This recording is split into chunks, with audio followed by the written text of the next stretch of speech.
ऐसे सियासतदान पंजाब दे जिन्हां दे परिवारां नूं ते उन्हां नूं आप नूं सियासी गुड़ती कांग्रेस ने दित्ती सी, पर अज ओह छाल मार के किसी होर विहड़े जा बैठे। मैं गल करदा संदीप जाखड़, सुनील जाखड़ जी ते उन्हां दे परिवार दी। कांग्रेस पार्टी ने बलराम जाखड़ जी नूं सियासत लिआंदा, MLA बनाया, मंत्री बनाया, केंद्र दे विच मैंबर पार्लीमेंट बनाया, मंत्री बनाया, स्पीकर बनाया, गवर्नर बनाया। अज असीं इस वास्ते तुहाडे नाल वार्तालाप कर रहे हैं या सन्मुख हो रहे हैं क्योंकि कुछ ऐसे सियासतदान पंजाब दे जिन्हां दे परिवारां नूं ते उन्हां नूं आप नूं सियासी गुड़ती कांग्रेस ने दित्ती सी। ਉਹ सियासी परिवारां विच पैदा होए, कांग्रेसी परिवारां च पैदा होए, पर अज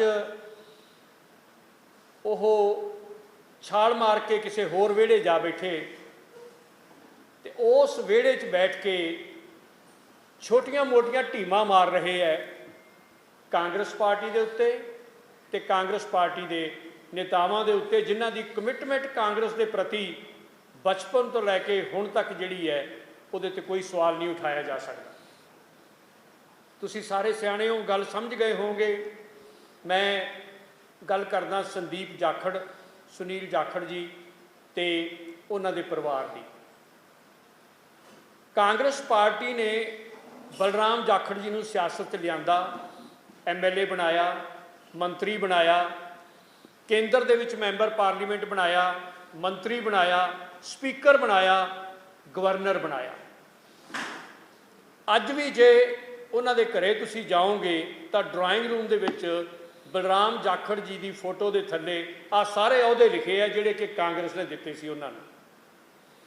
इस नूं मैं गुड़ती कहना भी गुड़ती कांग्रेस ने दित्ती सी। ये जम्मे ही कांग्रेसी परिवार च सी ते कांग्रेस के प्रधान भी रहे तुहाडे सामने। ते अज ਉਹ कांग्रेस के नेतावां के उत्ते सवाल उठा रहे हैं। ये पंजाब के लोग देख के बड़े हैरान हो रहे हैं। अज जाखड़ जी कहते हैं, सुनील जाखड़ जी, कि कांग्रेस आए हैं, कांग्रेस आए हैं, कांग्रेस आए हैं। भाई तुसीं तो डंडा फड़ा के गए हो। जे तुहाडा कार्यकाल जिहड़ा तुहाडा सीगा कार्यकाल जिहड़ा तुसीं इत्थे निभाया जदों कांग्रेस की सरकार सी, सानू तो उहदे ते भी शक पैंदा कि तुसीं उदों ही लड़े होए सी किसी नाल। जिन्ना शख्स ने तुहानू एक टैलीफोन प्रधान हुंदियां होइयां आपदे कमरे च लिजाण तो मना कर दिता ते तुसीं मीटिंग च जाण तो मना कर दिता, जिहड़ा सारा मीडिया जानदा है, उन्हां लोकां दे मगर लग के तुसीं विहड़ा बदल लिया, तुसीं BJP चले गए और तुसीं कहने हो कि तुसीं देश भगत हो, तुसीं सियासतदान हो। सियासतदान वो हुंदा है या असली वारस वो हुंदा है किसी भी सोच का, किसी जथेबंदी का या किसी परिवार का, जिहड़ा औखे वेले उस परिवार दे नाल खड़दा है। जदों गल वधदी है उदों पता लगता है, तो सौखे वेले तो सारी दुनिया ही नाल जुड़ जाती है। सुख में सिमरन सब करे, दुख में करे ना कोई, दुख में सिमरन सब करे, सुख में करे ना कोई, जो सुख में सिमरन करे दुख का एक होए। ये दोहे लिखे हुए इहो जे। ये वो बंदे ने जिहड़े सुख वेले पार्टी नाल जुड़दे ने ते जदों किते पार्टी ते माड़ी मोट भीड़ पैंदी है जिहड़ी कि टैंपरेरी है। सियासी भीड़ां कदे परमानेंट नहीं हुंदियां। 2 पार्लीमेंट के मैंबरां तो अज सरकार बनी हुई है BJP की। 400 का रिकॉर्ड है कांग्रेस का पार्लीमेंट दे विच। इत्थे भी देखो किन्नियां सरकारां कांग्रेस ने बनाईयां। सो अज जदों पार्टी थोड़ा बहुत ग्राफ डाउन सीगा उदों ये जिहड़े जाके दूजे पासे जा वड़े ते जाके उत्थे गुण गाउण लग गए। दूजी गल, ये लोग कांग्रेस दीयां उतलियां सफ़ां सीगे। जे अबोहर तो इलैक्शन हार गए तो गुरदासपुर तो असीं मैंबर पार्लीमेंट इन्हां नूं बना के भेजता, इन्हां दा सत्कार करते सी असीं। रूसवेल्ट ने कहा सी कहंदा पार्टी छड्डण वाले नवीं पार्टी पिछे लगते ने लाइन दे विच। ਅੱਜ ਕੀ ਇਹ ਪਾਰਟੀ ਦੀਆਂ ਬੀਜੇਪੀ ਦੀਆਂ ਉਤਲੀਆਂ ਸਫਾਂ 'ਚ ਨੇ? ਬਿਲਕੁਲ ਨਹੀਂ, ਕਦੇ ਨਹੀਂ ਆਉਣਗੇ। ਬੀਜੇਪੀ ਨੇ ਤਾਂ ਆਪਦੇ ਲੀਡਰ ਜਿਹੜੇ ਉਤਲੀਆਂ ਸਫਾਂ ਵਾਲੇ ਸੀ ਉਹ ਖੁੱਡੇ ਲਾਈਨ ਲਾਏ ਹੋਏ ਨੇ। ਅਡਵਾਨੀ ਜੀ, ਮੁਰਲੀ ਮਨੋਹਰ ਜੋਸ਼ੀ ਜੀ, ਇੱਕ ਰਾਜਸਥਾਨ ਦੇ ਹੁੰਦੇ ਸੀ ਸਾਡੇ ਡਿਫੈਂਸ ਮਿਨਿਸਟਰ ਜਸਵੰਤ ਸਿੰਘ ਜੀ, ਸਿਨਹਾ ਸਾਹਿਬ, ਜਿਹੜੇ ਆਪਦਿਆਂ ਨੂੰ ਨਹੀਂ ਪਛਾਣ ਸਕੇ ਉਹ ਇਹਨਾਂ ਨੂੰ ਕਿਉਂ ਪਛਾਣਨਗੇ? ਇਸ ਕਰਕੇ ਅਸੀਂ ਉਹਨਾਂ ਨੂੰ ਇਹ ਸਵਾਲ ਪੁੱਛਦੇ ਹਾਂ ਕਿ ਤੁਸੀਂ ਦੱਸੋ, ਖੁਦਗਰਜ਼ੀ ਤੋਂ ਬਿਨਾਂ ਹੋਰ ਕੀ ਸਬੂਤ ਦਿੱਤਾ ਹੈ ਪੰਜਾਬ ਦੀ ਜਨਤਾ ਨੂੰ? ਖੁਦਗਰਜ਼ੀ ਨਾਲ ਤੁਸੀਂ ਉਧਰ ਚਲੇ ਗਏ। ਸੋ ਅੱਜ ਇਹ ਕਹਿਣਾ ਕਾਂਗਰਸ ਬਾਰੇ ਕੋਈ ਵੀ ਗੱਲ, ਇਹ ਵਿਵੇਖਣ ਵਾਲਾ ਜਿਹੜਾ ਸੀ ਉਹਦੇ ਕਈ ਨਾਂ ਨੇ ਰਾਵਣ ਦੇ ਭਰਾ ਦੇ, ਉਸ ਤਰ੍ਹਾਂ ਦੀ ਗੱਲ ਜਿਹੜੀ ਹੋ ਰਹੀ ਹੈ। ਤੁਸੀਂ ਆਪਦੇ ਘਰ ਨੂੰ ਨਿੰਦ ਰਹੇ ਹੋ, ਉਸ ਘਰ ਨੂੰ ਜਿੱਥੋਂ ਤੁਸੀਂ ਗੁੜਤੀਆਂ ਲਈਆਂ, ਉਸ ਘਰ ਨੂੰ ਜਿੱਥੋਂ ਤੁਸੀਂ ਸਿਆਸਤ ਸਿੱਖੀ ਹੈ, ਉਸ ਘਰ ਨੂੰ ਜਿੱਥੋਂ ਤੁਸੀਂ ਤੁਰਨਾ ਸਿੱਖਿਆ, ਅੱਜ ਉਸ ਘਰ ਨੂੰ ਨਿੰਦਣਾ ਤੁਸੀਂ ਸ਼ੁਰੂ ਕਰ ਦਿੱਤਾ ਹੈ। ਇਸ ਨੂੰ ਕੋਈ ਵੀ ਜਿਹੜਾ ਹੈ ਉਹ ਇਸ ਤਰੀਕੇ ਨਾਲ ਨਹੀਂ ਲਏਗਾ। ਅੱਜ ਪਾਰਟੀ ਦੇ ਪ੍ਰਧਾਨ ਤੇ ਤੁਸੀਂ ਸਵਾਲ ਉਠਾ ਰਹੇ ਹੋ, ਉਸ ਪਾਰਟੀ ਦੇ ਪ੍ਰਧਾਨ ਤੇ ਜਿਸ ਨੇ ਤੁਹਾਨੂੰ ਵੀ ਪ੍ਰਧਾਨ ਬਣਾਇਆ ਸੀ। ਤੁਹਾਨੂੰ ਇਤਰਾਜ਼ ਹੁੰਦਾ ਸੀ ਜਦੋਂ ਤੁਹਾਡੇ ਤੇ ਲੋਕ ਕੋਈ ਸਵਾਲ ਚੱਕਦਾ ਸੀ, ਕਿ ਤੁਸੀਂ ਉਦੋਂ ਵੀ ਕੰਸਪੀਰੇਸੀਆਂ ਕਰਦੇ ਰਹੇ ਬੀਜੇਪੀ ਨਾਲ ਕਿ ਮੈਂ ਤਾਂ ਆ ਹੀ ਜਾਣਾ ਇੱਥੇ? ਸ਼ਾਇਦ ਇਸੇ ਕਰਕੇ ਤੁਸੀਂ ਕਾਂਗਰਸ ਦਾ ਉਸ ਵੇਲੇ ਕੋਈ ਆਰਗੇਨਾਈਜੇਸ਼ਨ ਸਟਰਕਚਰ ਨਹੀਂ ਬਣਨ ਦਿੱਤਾ। ਤੁਸੀਂ ਕਾਂਗਰਸ ਦਾ ਤੁਸੀਂ ਕੰਪੇਨ ਕਮੇਟੀ ਦੇ ਪ੍ਰਧਾਨ ਸੀ ਜਾਖੜ ਸਾਹਿਬ, ਤੇ ਮੈਂ ਮੈਂਬਰ ਸੀ ਕੰਪੇਨ ਕਮੇਟੀ ਦਾ ਇਲੈਕਸ਼ਨ ਵੇਲੇ। ਇੱਕ ਮੀਟਿੰਗ ਵੀ ਕੰਪੇਨ ਕਮੇਟੀ ਦੀ ਇਹਨਾਂ ਨੇ ਨਹੀਂ ਕੀਤੀ। ਉੱਥੋਂ ਪਤਾ ਲੱਗਦਾ ਕਿ ਉਸ ਵੇਲੇ ਵੀ ਮਿਲੇ ਹੋਏ ਸੀ ਇਹ ਦੂਜੇ ਪਾੜੇ ਵਾਲਿਆਂ ਨਾਲ। ਔਰ ਦੁਨੀਆ ਦੇ ਵਿੱਚ ਸਭ ਤੋਂ ਹੀਨ ਜਿਹੜਾ ਕੰਮ ਹੈ ਉਹ ਘਰ 'ਚ ਰਹਿ ਕੇ ਲੰਕਾ ਢਾਉਣੀ ਨੂੰ ਮੰਨਿਆ ਜਾਂਦਾ ਹੈ। ਤੁਸੀਂ ਜੇ ਦੂਜੇ ਪਾਸੇ ਖੜ ਕੇ ਕੋਈ ਗੱਲ ਕਰੋ ਤਾਂ ਕੋਈ ਹਰਜ ਨਹੀਂਗਾ, ਪਰ ਜੇ ਤੁਸੀਂ ਘਰੇ ਰਹਿ ਕੇ ਢਾਹ ਲਾਉਂਦੇ ਹੋ ਤੇ ਫਿਰ ਤਾਂ ਤੁਹਾਡੇ ਵਰਗਾ ਕੋਈ ਬੰਦਾ ਜਿਹੜਾ ਉਹ ਮਾੜਾ ਹੈ ਨਹੀਂਗਾ ਸਿਆਸਤ ਦੇ ਵਿੱਚ। ਸੋ ਇਸ ਤਰ੍ਹਾਂ ਦੀਆਂ ਗੱਲਾਂ ਅੱਜ ਜਿਹੜੀਆਂ ਹੋ ਰਹੀਆਂ ਨੇ ਮੀਡੀਆ ਦੇ ਵਿੱਚ। ਇਸੇ ਤਰ੍ਹਾਂ ਗੁਰਦਾਸਪੁਰ 'ਚੋਂ ਵੀ ਕਿਸੇ ਨੇ ਕਿਹਾ, ਉਹਦੇ ਬਾਰੇ ਸਾਡੇ ਜਸਕਰਨ ਜੀ ਗੱਲ ਕਰਨਗੇ। ਤੇ ਭਾਰਤ ਦੇ ਵਿੱਚ ਪੋਲੀਟੀਕਲ ਸਿਨੈਰੀਓ ਕੀ ਬਣ ਰਿਹਾ ਹੈ? ਅੱਜ ਭਾਰਤ ਨੂੰ ਕਾਂਗਰਸ ਦੀ ਲੋੜ ਹੈ। ਸੈਕੂਲਰ ਗੱਲਾਂ ਕਰਨ ਵਾਲੇ ਜਾਖੜ ਸਾਹਿਬ ਕਿੱਥੇ ਜਾ ਵੜੇ? ਤੁਸੀਂ ਕਿੱਥੇ ਖੜੇ ਹੋ? ਫਾਸਿਜ਼ਮ ਕਿੱਥੇ ਖੜੇ ਹੋ ਤੁਸੀਂ? ਧਰਮ ਦੇ ਨਾਂ ਤੇ ਦੁਨੀਆ ਨੂੰ ਵੰਡਿਆ ਜਾ ਰਿਹਾ ਹੈ। ਕਿੱਥੇ ਖੜੇ ਹੋ? ਪਾਰਲੀਮੈਂਟ ਦਾ ਇਨੋਗ੍ਰੇਸ਼ਨ ਕਿਸ ਤਰ੍ਹਾਂ ਹੋਇਆ? ਮੈਨੂੰ ਸਵਾਲ ਪੁੱਛਿਆ ਗਿਆ ਕਿ ਤੁਸੀਂ ਐਂਟੀ ਹਿੰਦੂ ਹੋ। ਅਸੀਂ ਐਂਟੀ ਹਿੰਦੂ ਨਹੀਂ ਹਾਂ, ਅਸੀਂ ਸੈਕੂਲਰ ਹਾਂ।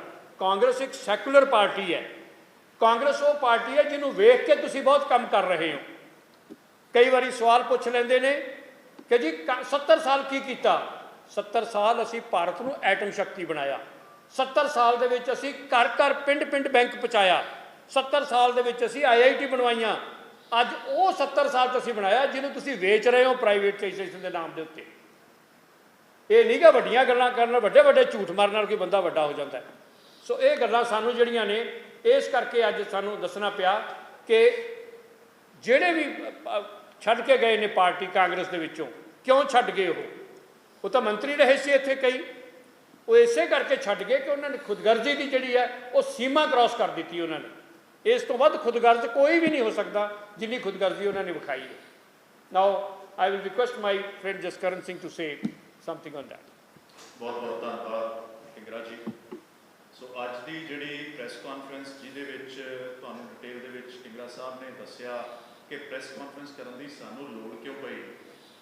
ਸੋ ਮੈਂ ਤਾਂ ਸ਼ੁਰੂਆਤ ਇਹ ਤੋਂ ਕਰੂੰਗਾ ਕਿ ਜਿਹੜੇ ਇਹ ਸੁਨੀਲ ਜਾਖੜ ਜੀ ਜਾਂ ਫਤਿਹਜੰਗ ਸਿੰਘ ਬਾਜਵਾ ਜੀ ਜਿਹੜੇ ਬਾਰ-ਬਾਰ ਇੰਟਰਵਿਊਜ਼ ਦੇ ਰਹੇ ਨੇ, ਟਵੀਟ ਕਰ ਰਹੇ ਨੇ, ਇਹਨਾਂ ਦਾ ਉਹ ਹਾਲ ਹੈ ਨਾ ਤਿੰਨਾਂ ਚੋਂ, ਨਾ 13 ਚੋਂ, ਨਾ ਪਲੇਅਰਾਂ ਚੋਂ, ਨਾ ਸਪੇਅਰਾਂ ਚੋਂ, ਨਾ ਟੋਕਰੀ ਵਾਲੇ ਵੀਰਾਂ ਚੋਂ। ਇਹਨਾਂ ਦੇ ਉਹ ਹਾਲਾਤ ਨੇ ਬੀਜੇਪੀ ਦੇ ਵਿੱਚ। ਜਦੋਂ ਜਾਖੜ ਸਾਹਿਬ ਕਾਂਗਰਸ ਪਾਰਟੀ ਦੇ ਵਿੱਚ ਸੀ ਤੇ ਇਹ ਪਹਿਲੀ ਕਤਾਰ ਦੇ ਪਹਿਲੀਆਂ 2-3 ਕੁਰਸੀਆਂ ਤੇ ਬੈਠਣ ਵਾਲੇ ਜਿਹੜੇ ਲੀਡਰਾਂ ਦੇ ਵਿੱਚ ਇਹਨਾਂ ਦਾ ਸ਼ੁਮਾਰ ਹੁੰਦਾ ਸੀ। ਪਰ ਜਦੋਂ ਦੇ ਇਹ ਭਾਜਪਾ 'ਚ ਗਏ ਨੇ, ਇਹਨਾਂ ਦੇ ਹਾਲਾਤ ਇਹ ਹੋ ਗਏ ਨੇ ਕਿ ਉੱਥੇ ਇਹਨਾਂ ਨੂੰ ਕੋਈ ਬੇਰਾਂ ਵੱਟੇ ਨਹੀਂ ਲੈਂਦਾ। ਉੱਥੇ ਮੇਲੇ 'ਚ ਅਮਰੂਦ ਜਿੱਦਾਂ ਹੁੰਦਾ ਨਾ ਕਿ ਮੇਲੇ 'ਚ ਬਾਕੀ ਫਲਾਂ ਦੀ ਜਾਂ ਬਾਕੀ ਚੀਜ਼ਾਂ ਦੀ ਜਿਹੜੀ ਬੜੀ ਉਹ ਲੋਕ ਭੱਜ ਪੈਂਦੇ ਨੇ, ਤੇ ਅਮਰੂਦਾਂ ਨੂੰ ਕੋਈ ਪੁੱਛਦਾ ਨਹੀਂ, ਕਿਉਂਕਿ ਅਮਰੂਦ ਤੇ ਆਪਣੇ ਹਵੇਲੀਆਂ 'ਚ, ਆਪਣੇ ਪੈੜੀਆਂ ਦੇ ਵਿੱਚ, ਖੇਤਾਂ 'ਚ ਬਹੁਤ ਉੱਗਦਾ ਹੈ, ਬਹੁਤ ਹੁੰਦਾ ਹੈ ਉੱਥੇ, ਤੇ ਕੋਈ ਉਹਨੂੰ ਪੁੱਛਦਾ ਨਹੀਂ ਹੈ। ਆਮ ਜਿਹਾ ਫਰੂਟ ਸਮਝ ਕੇ ਇਹਨਾਂ ਦੇ ਉਹ ਹਾਲਾਤ ਹੋ ਗਏ। ਕਾਰਨ ਕੀ ਹੈ ਸੁਨੀਲ ਜਾਖੜ ਹੋਣਾ ਦੀ ਫਰਸਟ੍ਰੇਸ਼ਨ ਦਾ? ਕਾਰਨ ਕੀ ਹੈ ਫਤਿਹਜੰਗ ਸਿੰਘ ਬਾਜਵਾ ਦੀ ਫਰਸਟ੍ਰੇਸ਼ਨ ਦਾ? ਕੱਲ ਇੱਥੇ ਤੁਹਾਡੇ ਚੋਂ ਕਿਸੇ ਚੈਨਲ ਨੇ ਇੱਕ ਇੰਟਰਵਿਊ ਕੀਤੀ ਜਿਹਦੇ ਵਿੱਚ ਫਤਿਹ ਬਾਜਵਾ ਹੋਣਾ ਦੇ ਤੋਂ ਵੀ ਉਹਨਾਂ ਨੇ ਪੁੱਛਿਆ ਕਿ ਰਾਜਾ ਵੜਿੰਗ ਦੇ को मैं ਅੱਜ ਇਸ ਪ੍ਰੈਸ ਕਾਨਫਰੰਸ ਦੇ ਵਿੱਚ ਇੱਕ ਬੜੀ ਮਾਣ ਨਾਲ ਇੱਕ ਗੱਲ ਕਹਿਣਾ ਚਾਹੁੰਦਾ ਕਿ ਕਾਂਗਰਸ ਪਾਰਟੀ ਜਿਹੜੀ ਇੱਕ ਸੈਕੂਲਰ ਜਮਾਤ ਹੈ, ਜਿਹੜੀ ਵਾਕਿਆ ਹੀ ਆਮ ਲੋਕਾਂ ਦੀ ਆਮ ਪਾਰਟੀ ਹੈ। ਅੱਜ ਕੱਲ੍ਹ ਇੱਕ ਹੋਰ ਆਮ ਪਾਰਟੀ ਹੈ ਜਿਹੜੀ ਵਿਸ਼ੇਸ਼ ਲੋਕਾਂ ਦੀ ਪਾਰਟੀ ਹੈ, ਜਿਹਦੀ ਮੌਜੂਦਾ ਸਰਕਾਰ ਵੀ ਹੈ, ਪਰ ਕਾਂਗਰਸ ਪਾਰਟੀ ਸੱਚੇ ਮਾਇਨੇ ਦੇ ਵਿੱਚ ਆਮ ਲੋਕਾਂ ਦੀ ਆਮ ਪਾਰਟੀ ਹੈ। ਉਹਦੀਆਂ ਤਾਜ਼ੀ ਤਰੀਨ ਜਿਹੜੀ ਉਦਾਹਰਨ ਹੈ ਉਹ ਇਹ ਹੈ ਕਿ ਪੰਜਾਬ ਕਾਂਗਰਸ ਦਾ ਪ੍ਰਧਾਨ ਇੱਕ ਨੌਜਵਾਨ ਯੰਗ ਆਮ ਪਰਿਵਾਰ ਚੋਂ ਨਿਕਲਿਆ ਹੋਇਆ ਇੱਕ ਨੌਜਵਾਨ ਹੈ, ਜਿਹਦਾ ਕੋਈ ਵੀ ਰਾਜਨੀਤਿਕ ਪਿਛੋਕੜ ਨਹੀਂ। ਜਦੋਂ ਉਹਨੂੰ ਪੰਜਾਬ ਕਾਂਗਰਸ ਦੀ ਵਾਗਡੋਰ ਦਿੱਤੀ ਤੇ ਜਿਹੜੇ ਇਹ ਸੁਨੀਲ ਜਾਖੜ ਹੋਣਾ ਵਰਗੇ ਜਿਹੜੇ ਲੋਕ ਸੀਗੇ, ਜਿਨ੍ਹਾਂ ਨੂੰ ਪਿਤਾ ਪੁਰਖੀ ਜਿਹੜੀ ਇੱਕ ਗੱਦੀ ਮਿਲਦੀ ਆਈ ਸੀ, ਉਹਨਾਂ ਦੀ ਉਹ ਜਿਹੜੀ ਕੁਰਸੀ ਸੀ, ਉਹਦੀਆਂ ਜਿਹੜੀਆਂ ਉਹਦੀਆਂ ਪਾਵੇ ਸੀ, ਉਹਦੀਆਂ ਲੱਤਾਂ ਸੀ ਨਾ, ਉਹ ਹਿੱਲਣ ਲੱਗੀਆਂ, ਡੋਲਣ ਲੱਗੀਆਂ ਤੇ ਅੰਦਰ ਉਹਨਾਂ ਦੇ ਇੱਕ ਬਖਲਾਹਟ ਪੈਦਾ ਹੋ ਗਈ ਕਿ ਕਿਉਂ ਇੱਕ ਆਮ ਘਰ ਦਾ ਨੌਜਵਾਨ ਜਿਹੜਾ ਹੈ ਉਹ ਪੰਜਾਬ ਪ੍ਰਧਾਨ ਦੀ ਕੁਰਸੀ ਦੇ ਉੱਤੇ ਆ ਕੇ ਬਹਿ ਗਿਆ। ਇਹ ਅੰਦਰੋਂ ਡਰ ਸੀ, ਖੌਫ ਸੀ। ਉਹ ਗਏ ਭਾਵੇਂ ਹੁਣ ਬੀਜੇਪੀ ਚਲੇ ਗਏ ਆ, ਪਰ ਅੰਦਰ ਉਹਨਾਂ ਦੇ ਬੇਚੈਨੀ ਹੈ ਜਿਹੜੀ, ਉਹ ਉਹਨਾਂ ਨੂੰ ਜਿਹੜੀ ਹੈ ਸੌਣ ਨਹੀਂ ਦਿੰਦੀ। ਮੈਂ ਜਿੱਦਾਂ ਕਿੰਗਰਾ ਜੀ ਨੇ ਉਹਨਾਂ ਦੇ ਪਰਿਵਾਰ ਬਾਰੇ ਦੱਸਿਆ, ਮੈਂ ਦੱਸ ਦੇਣਾ ਚਾਹੁੰਦਾ 46 ਸਾਲ ਕਾਂਗਰਸ ਨੇ ਜਾਖੜ ਪਰਿਵਾਰ ਨੂੰ ਢੋਇਆ। ਕਿਉਂ ਢੋਇਆ? ਜਾਂ ਵੱਡੇ ਜਿਹੜੇ ਜਾਖੜ ਸਾਹਿਬ ਸੀ 1977 ਚ ਪਹਿਲੀ ਵਾਰੀ ਐਮਐਲਏ ਬਣੇ, 1980 ਚ ਪਹਿਲੀ ਵਾਰੀ ਉਹਨਾਂ ਨੂੰ ਐਮਪੀ ਦੀ ਟਿਕਟ ਦੇ ਕੇ ਕਾਂਗਰਸ ਨੇ ਐਮਪੀ ਬਣਾਇਆ। ਫਿਰ ਪੰਜਾਬ ਛੱਡ ਕੇ ਪੰਜਾਬ ਤੋਂ ਦੌੜ ਕੇ ਚਲੇ ਗਏ ਰਾਜਸਥਾਨ, ਉੱਥੋਂ ਸੀਕਰ ਤੋਂ ਜਾ ਕੇ ਉਹਨਾਂ ਨੂੰ ਐਮਪੀ ਬਣਾਤਾ। ਹਿੰਦੁਸਤਾਨ ਦੇ ਇਤਿਹਾਸ ਦੇ ਵਿੱਚ ਪਹਿਲੀ ਵਾਰੀ ਹੋਇਆ ਕਿ ਕੋਈ 9 ਸਾਲ ਲਈ ਲਗਾਤਾਰ ਜਿਹੜਾ ਉਹ ਲੋਕ ਸਭਾ ਦਾ ਸਪੀਕਰ ਰਿਹਾ। ਕਿੰਨੇ ਬਣਾਇਆ? ਕਾਂਗਰਸ ਪਾਰਟੀ ਨੇ। ਉਸ ਤੋਂ ਬਾਅਦ ਉਹਨਾਂ ਨੂੰ 2004 ਦੇ ਵਿੱਚ ਜਿਹੜਾ ਗੁਜਰਾਤ ਦਾ ਮੱਧ ਪ੍ਰਦੇਸ਼ ਦਾ ਜਿਹੜਾ ਗਵਰਨਰ ਬਣਾਇਆ ਗਿਆ, ਔਰ ਨਾਲ ਹੀ ਵਾਧੂ ਚਾਰਜ ਜਿਹੜਾ ਦਿੱਤਾ ਗਿਆ ਗੁਜਰਾਤ ਦਾ। ਦੇਖੋ ਕਿਹੜੀ ਐਸੀ ਪਾਰਟੀ ਹੈ ਜਿਹੜੇ ਕਿਸੇ ਇੱਕ ਹੀ ਵਿਅਕਤੀ ਨੂੰ ਇੰਨੇ ਅਹੁਦਿਆਂ ਦੇ ਨਾਲ ਨਵਾਜ਼ਦੀ ਹੈ। ਇਹ ਸਿਰਫ ਕਾਂਗਰਸ ਪਾਰਟੀ ਹੈ ਜਿਹੜੇ ਆਪਣੇ ਵਰਕਰਾਂ ਦਾ, ਆਪਣੇ ਲੀਡਰਾਂ ਦਾ ਜਿਹੜਾ ਧਿਆਨ ਰੱਖਦੀ ਹੈ। ਉਸ ਤੋਂ ਬਾਅਦ ਆ ਜੀ ਉਹਨਾਂ ਦੇ 3 ਬੇਟੇ, ਸੱਜਣ ਕੁਮਾਰ ਜੀ, ਸੁਰਿੰਦਰ ਕੁਮਾਰ ਜੀ ਤੇ ਸੁਨੀਲ ਜਾਖੜ ਜੀ। ਸੱਜਣ ਕੁਮਾਰ ਜੀ ਨੂੰ ਪੰਜਾਬ ਦੇ ਵਿੱਚ ਮੰਤਰੀ ਬਣਾਇਆ। ਉਹਨਾਂ ਦੇ ਬੇਟੇ ਅਜੇ ਵੀ ਜਾਖੜ ਹੁਣਾਂ ਨੂੰ 2017 ਤੋਂ ਲੈ ਕੇ 22 ਤੱਕ ਪੰਜਾਬ ਫਾਰਮਰ ਕਮਿਸ਼ਨ ਦਾ ਚੇਅਰਮੈਨ ਲਾ ਕੇ ਰੱਖਿਆ। ਉਦੋਂ ਹੀ ਸੁਨੀਲ ਜਾਖੜ ਜੀ ਉਹਨਾਂ ਨੂੰ 3 ਵਾਰ ਜਿਹੜਾ ਐਮਐਲਏ ਦੀ ਟਿਕਟ ਦਿੱਤੀ ਗਈ, ਉਹ 3 ਵਾਰ ਐਮਐਲਏ ਬਣੇ। ਚੌਥੀ ਵਾਰੀ ਉਹ ਹਾਰ ਗਏ। ਹਾਰ ਦਾ ਵੀ ਕਾਰਨ ਦੱਸੂਗਾ ਕਿੱਦਾਂ ਹਾਰੇ। 3 ਵਾਰ ਉਹ ਰਹੇ, ਮੰਤਰੀ ਵੀ ਰਹੇ, ਲੀਡਰ ਆਫ ਆਪੋਜੀਸ਼ਨ ਵੀ ਰਹੇ। ਚੌਥੀ ਵਾਰੀ ਜਦੋਂ ਉਹਨਾਂ ਨੂੰ ਪੰਜਾਬ ਦੇ ਵਿੱਚ ਕਾਂਗਰਸ ਦੀ ਹਨੇਰੀ ਝੁੱਲ ਰਹੀ ਸੀ, ਤੇ ਉਸ ਹਨੇਰੀ ਦੇ ਵਿੱਚ ਜਿਹੜੀ ਪਾਰਟੀ 'ਚ ਅੱਜ ਕੱਲ੍ਹ ਤੁਰੇ ਫਿਰਦੇ ਨੇ ਸੁਨੀਲ ਜਾਖੜ ਸਾਹਿਬ, ਉਹ ਉਸੇ ਪਾਰਟੀ ਬੀਜੇਪੀ ਦੇ ਇੱਕ ਐਮਸੀ ਨੇ, ਅਰੁਣ ਨਾਰੰਗ ਨੇ, ਜਿਹਨੂੰ ਬਾਅਦ ਦੇ ਵਿੱਚ ਜੇ ਤੁਹਾਨੂੰ ਯਾਦ ਹੋਵੇ ਤੇ ਕਿਸਾਨ ਅੰਦੋਲਨ ਦੇ ਦੌਰਾਨ ਜਿਹਨੂੰ ਇਹਨਾਂ ਨੇ ਭਜਾ ਕੇ ਉੱਥੇ ਕੁੱਟਮਾਰ ਵੀ ਉਹਦੇ ਨਾਲ ਕੀਤੀ ਸੀ, ਬੜਾ ਉਹਦੇ ਨਾਲ ਮਾੜਾ ਵਰਤਾਰਾ ਕੀਤਾ ਗਿਆ ਸੀ, ਉਹਦੇ ਕੱਪੜੇ ਤੱਕ ਪਾੜ ਦਿੱਤੇ ਗਏ ਸੀ ਐਮਐਲਏ ਹੁੰਦਿਆਂ ਹੋਇਆਂ। ਉਸ ਅਰੁਣ ਨਾਰੰਗ ਨੇ ਐਮਸੀ ਸੀਗਾ ਅਬੋਰ ਦਾ, ਉਹਨੇ ਸੁਨੀਲ ਜਾਖੜ ਨੂੰ ਹਰਾਇਆ ਸੀ। ਜਿਹੜਾ ਕਿ ਸੁਨੀਲ ਜਾਖੜ ਇਹ ਆਪਣੇ ਆਪ ਨੂੰ ਬਹੁਤ ਵੱਡੇ ਲੀਡਰ ਘੁਮਾਉਂਦੇ ਸੀ। ਖਾਦੀ ਕੜੀ ਕਾਂਗਰਸ ਪਾਰਟੀ ਨੇ ਫਿਰ ਇਹਨਾਂ ਦੇ ਰਹਿਮੋ ਕਰਮ ਕੀਤਾ। ਇਹ ਰਹਿਣ ਵਾਲੇ ਕਿੱਥੋਂ ਨੇ? ਪੰਜਕੋਸੀ ਕਿੱਥੇ ਆ? ਬਿਲਕੁਲ ਰਾਜਸਥਾਨ ਬਾਰਡਰ ਤੇ, ਸਮਝ ਲਓ ਰਾਜਸਥਾਨ ਦੇ ਲਗਭਗ ਰਹਿਣ ਵਾਲੇ ਬੰਦੇ ਨੂੰ ਪੰਜਾਬ ਕਾਂਗਰਸ ਨੇ ਪ੍ਰਧਾਨ ਬਣਾਇਆ। ਇਹਨਾਂ ਨੂੰ ਜਾ ਕੇ ਟਿਕਟ ਨਾਲ ਨਵਾਜਿਆ ਗੁਰਦਾਸਪੁਰ ਤੋਂ। ਗੁਰਦਾਸਪੁਰ ਦੇ ਲੋਕਾਂ ਨੇ ਇਹਨਾਂ ਨੂੰ ਜਿਤਾ ਕੇ ਭੇਜਿਆ 1,94,000। ਜੇ ਇਹਨਾਂ 'ਚ ਬਹੁਤ ਜ਼ਿਆਦਾ ਕਾਬਲੀਅਤ ਹੁੰਦੀ, ਇੰਨੀ ਕਾਬਲੀਅਤ ਹੁੰਦੀ, ਜਿੱਦਾਂ ਆਪਣੇ ਸੰਦੀਪ ਜਾਖੜ ਜੀ ਕਹਿ ਰਹੇ ਸੀ ਕਿ ਮੈਂ ਆਪਣੇ ਬਲਬੂਤੇ ਤੇ ਜਿੱਤਿਆ, ਜੇਕਰ ਇਸ ਪਰਿਵਾਰ 'ਚ ਕਾਬਲੀਅਤ ਹੁੰਦੀ ਤੇ ਅਗਲੀ ਚੋਣ ਇਹ ਗੁਰਦਾਸਪੁਰ ਤੋਂ ਹਾਰਦੇ ਨਾ। 90,000 ਨਾਲ ਚੋਣ ਹਾਰ ਕੇ ਫਿਰ ਉੱਥੋਂ ਇਹ ਜਿਹੜਾ ਦੌੜੇ ਲੁਪਤ ਹੋ ਗਏ। ਇੱਕ ਨਾ ਬੜੀ ਗੱਲ ਮਸ਼ਹੂਰ ਸੀਗੀ, ਕਹਿਣਾ ਨਹੀਂ ਚਾਹੀਦਾ, ਸਾਡੀ ਪਾਰਟੀ ਦੇ ਪ੍ਰਧਾਨ ਸੀਗੇ, ਪਰ ਜਦੋਂ ਵੀ ਕੋਈ ਇਹਨਾਂ ਨੂੰ ਟੈਲੀਫੋਨ ਕਰਦਾ ਸੀ ਤੇ ਟੈਲੀਫੋਨ ਇਹਨਾਂ ਦੇ ਪੀਏ ਚੁੱਕਦੇ ਸੀ, ਔਰ 1-1.5 ਮਹੀਨੇ ਤੋਂ ਪਹਿਲਾਂ ਇਹਨਾਂ ਨੂੰ ਕੋਈ ਕਿਸੇ ਨੂੰ ਟਾਈਮ ਨਹੀਂ ਸੀ ਦਿੰਦੇ ਮਿਲਣ ਦਾ। 3 ਸਾਲ ਪਾਰਟੀ ਦੇ ਪ੍ਰਧਾਨ ਰਹੇ, ਇੱਕ ਵੀ ਮੀਟਿੰਗ ਜਿਹੜੀ ਹੈ ਇਹਨਾਂ ਨੇ ਪੰਜਾਬ ਕਾਂਗਰਸ ਭਵਨ ਦੇ ਵਿੱਚ ਨਹੀਂ ਕੀਤੀ। ਇਹਨਾਂ ਕੋਲੋਂ ਕੋਈ ਬਾਡੀ ਨਹੀਂ ਬਣੀ। ਔਰ ਬਾਡੀ ਕਦੋਂ ਬਣੀ ਪੰਜਾਬ ਕਾਂਗਰਸ ਦੀ? ਆ ਕੇ ਜਦੋਂ ਪੰਜਾਬ ਕਾਂਗਰਸ ਦੀ ਕਮਾਨ ਅਮਰਿੰਦਰ ਸਿੰਘ ਰਾਜਾ ਵੜਿੰਗ ਉਹਨਾਂ ਨੂੰ ਮਿਲੀ। ਸਾਰੀਆਂ ਜਿਹੜੀਆਂ ਜ਼ਿਲ੍ਹੇ ਦੀਆਂ ਕਮੇਟੀਆਂ ਬਣਾ ਦਿੱਤੀਆਂ ਗਈਆਂ, ਬਲਾਕ ਦੀਆਂ ਕਮੇਟੀਆਂ ਬਣਾ ਦਿੱਤੀਆਂ ਗਈਆਂ, 234 ਜਿਹੜੇ ਪੀਸੀਸੀ ਦੇ ਡੈਲੀਗੇਟ ਬਣਾ ਦਿੱਤੇ ਗਏ। ਇੱਥੋਂ ਤੱਕ ਕਿ ਸਾਡੇ ਬੂਥ ਲੈਵਲ ਦੀਆਂ ਵੀ ਕਮੇਟੀਆਂ ਬਣ ਗਈਆਂ ਨੇ, ਬਲਾਕ ਦੀਆਂ ਵੀ ਸਾਡੀਆਂ ਕਮੇਟੀਆਂ ਬਣ ਗਈਆਂ ਨੇ। ਬੂਥ ਦੇ ਉੱਤੇ ਵੀ 21 ਮੈਂਬਰੀ 31 ਮੈਂਬਰੀ ਕਮੇਟੀ ਬਣੀ। ਉਹ ਕਿੰਨੇ ਬਣਾਈ? ਅਮਰਿੰਦਰ ਸਿੰਘ ਰਾਜਾ ਵੜਿੰਗ ਨੇ। ਇਹਨਾਂ ਦੇ ਅੰਦਰ ਦਾ ਜਿਹੜਾ ਡਰ ਸੀ ਨਾ, ਪਹਿਲਾਂ ਤੇ ਇਹਨਾਂ ਨੂੰ ਇੱਥੇ ਰਹਿੰਦਿਆਂ ਡਰ ਸੀ, ਫਿਰ ਜਦੋਂ ਦੌੜ ਗਏ ਉੱਥੇ ਜਾ ਕੇ ਇਹਨਾਂ ਦੀ ਹੁਣ ਬਿਲਕੁਲ ਮੁੱਕਤ ਨਹੀਂ ਹੈ, ਇਹਨਾਂ ਨੂੰ ਬੇਚੈਨੀ ਰਹਿੰਦੀ ਹੈ। ਮੈਂ ਤੇ ਕੱਲ ਵੀ ਰਿਕੁਐਸਟ ਕਰ ਰਿਹਾ ਸੀਗਾ ਬੀਜੇਪੀ ਇੱਕ ਚੈਨਲ ਦੇ ਉੱਤੇ ਬੀਜੇਪੀ ਵਾਲਿਆਂ ਨੂੰ ਕਿ ਭਾਈ ਇਹਨਾਂ ਨੂੰ ਕੁਝ ਦੇ ਦਿਓ, ਇਹਨਾਂ ਨੂੰ ਕੋਈ ਅਹੁਦਾ ਦੇ ਦਿਓ, ਜੋ ਵੀ ਇਹਨਾਂ ਨੂੰ ਤੁਸੀਂ ਲਾਰਾ ਲੱਪਾ ਲੈ ਕੇ ਗਏ ਸੀ ਸੁਨੀਲ ਜਾਖੜ ਜੀ ਨੂੰ, ਕਿਤੇ ਇਸ ਉਮਰ ਦੇ ਵਿੱਚ ਦੇਖੋ ਜ਼ਿਆਦਾ ਪ੍ਰੈਸ਼ਰ ਦੇ ਨਾਲ ਕਿਤੇ ਸਿਹਤ ਹੀ ਨਾ ਖਰਾਬ ਹੋ ਜਾਏ, ਕਿਤੇ ਮਾਨਸਿਕ ਸੰਤੁਲਨ ਹੀ ਨਾ ਜਿਹੜਾ ਇਹਨਾਂ ਦਾ ਵਿਗੜ ਜਾਵੇ। ਕਿਉਂ ਇਹ ਕਹਿਣ ਦੀ ਲੋੜ ਪਈ? ਕਿਉਂਕਿ 2-2.5 ਮਹੀਨੇ ਪਹਿਲਾਂ ਤੁਹਾਨੂੰ ਯਾਦ ਹੋਏਗਾ ਬਹੁਤ ਸਾਰੇ ਪੱਤਰਕਾਰ ਵੀਰਾਂ ਨਾਲ ਵੀ ਉਦੋਂ ਚਰਚਾ ਹੋਈ ਸੀ ਜਦੋਂ ਇਹਨਾਂ ਨੇ ਰਾਜਾ ਵੜਿੰਗ ਹੋਣਾ ਦੀ ਦਸਤਾਰ ਦੇ ਉੱਤੇ ਟਿੱਪਣੀ ਕੀਤੀ ਸੀ ਕਿ ਨਕਲੀ ਸਿੱਖਾਂ ਤੋਂ ਬਚੋ। ਦੇਖੋ ਬਹੁਤ ਵੱਡੀ ਇਹ ਗੱਲ ਸੀ, ਪਰ ਪੰਜਾਬ ਕਾਂਗਰਸ ਦੇ ਕਿਸੇ ਵੀ ਨੇਤਾ ਨੇ ਇਹਨਾਂ ਨੂੰ ਜਿਹੜਾ ਹੈ ਕਿਸੇ ਵੀ ਮਾੜੇ ਸ਼ਬਦਾਵਲੀ ਦੇ ਵਰਤੋਂ ਨਹੀਂ ਕੀਤੀ, ਇਹਨਾਂ ਨਾਲ ਕੋਈ ਐਸਾ ਵਿਵਹਾਰ ਨਹੀਂ ਕੀਤਾ ਕਿ ਜਿਹਦੇ ਉੱਤੇ ਪੰਜਾਬ ਕਾਂਗਰਸ ਦੇ ਉੱਤੇ ਕੋਈ ਉਂਗਲੀ ਉੱਠੀ। ਅਸੀਂ ਉਦੋਂ ਵੀ ਇਹਨਾਂ ਨੂੰ ਇਹੋ ਸਮਝਾਇਆ ਕਿ ਬਈ ਤੁਸੀਂ ਦਸਤਾਰ ਦੇ ਉੱਤੇ ਟਿੱਪਣੀ ਨਾ ਕਰੋ, ਕਿਸੇ ਧਰਮ ਵਿਸ਼ੇਸ਼ ਦੇ ਉੱਤੇ ਟਿੱਪਣੀ ਨਾ ਕਰੋ। ਪਰ ਇਹਨਾਂ ਦੀ ਪ੍ਰੋਬਲਮ ਕੀ ਹੈ? ਇਹਨਾਂ ਦੀ ਪ੍ਰੋਬਲਮ ਇਹ ਹੈ ਕਿ ਇਹ ਅੱਜ ਕੱਲ੍ਹ ਬੀਜੇਪੀ 'ਚ ਚਲੇ ਗਏ ਨੇ। ਹੁਣ ਬੀਜੇਪੀ ਪਾਰਟੀ ਹੈ ਫਿਰਕੂ ਵਾਦੀ ਲੋਕਾਂ ਦੀ, ਉਹਨਾਂ ਦਾ ਕੰਮ ਹੀ ਕੀ ਹੈ ਕਿ ਦੋ ਧਰਮਾਂ ਦੋ ਕੌਮਾਂ ਆਪਸ ਦੇ ਵਿੱਚ ਲੜਾਓ। ਜਿਹਦੀ ਗੱਲ श्री राहुल गांधी ने कही सीगी कि हम नफरत के बाजार में मोहब्बत की दुकान खोलने आए हैं, भारत जोड़ो यात्रा की, और वो इसे करके की कि ये जिहड़ी नफरत बीजेपी फैला रही सी, वो नफरत नूं जिहड़ा है वो रोकिया जा सके, उन्हें घट किया जा सके। सो ये उस पार्टी 'च चले गए। हो सकता है पहला ही अंदर खाते ही बीजेपी दे विच गए होण, क्योंकि इन्होंने कांग्रेस पंजाब दे विचों कांग्रेस नूं खत्म करन दे विच कोई कसर बाकी सुनील जाखड़ होणां ने नहीं छड्डी, कोई कसर नहीं छड्डी। सो ये उत्थे चले गए, उत्थे जाके इन्होंने जिस तरीके दे नाल जिहड़ा हुण इन्होंने जहर उगलना शुरू किया है, कदी दस्तार दे उत्ते टिप्पणी करते हैं, कदी सरदार दे उत्ते टिप्पणी करते हैं।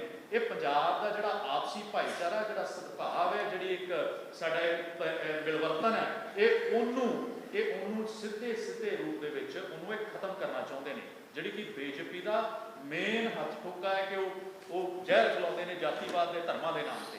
सो ये उत्थे जाके इहो ही इन्होंने जाखड़ साहब ने काम किया।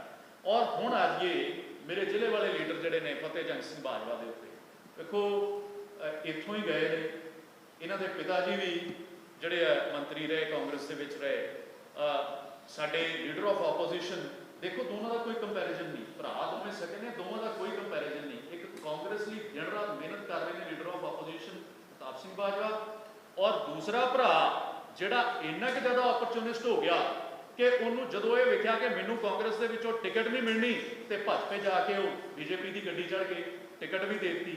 वोट कितनी आई? 12,000 तो घट, पुछदा उन्होंने भी उत्थे कोई नहीं है। इस तरह के बेतुके बयान दे के वो सिर्फ खबरों च रहना चाहते हैं। मेरा सवाल फतेह जंग सिंह बाजवा नूं भी है कि तुहानूं कांग्रेस ने किहड़ी चीज़ नहीं सी दित्ती कि तुसीं कांग्रेस के जिहड़े आ पिठ दे विच छुरा मार के इत्थों गए। हुण बीजेपी ने की दिता?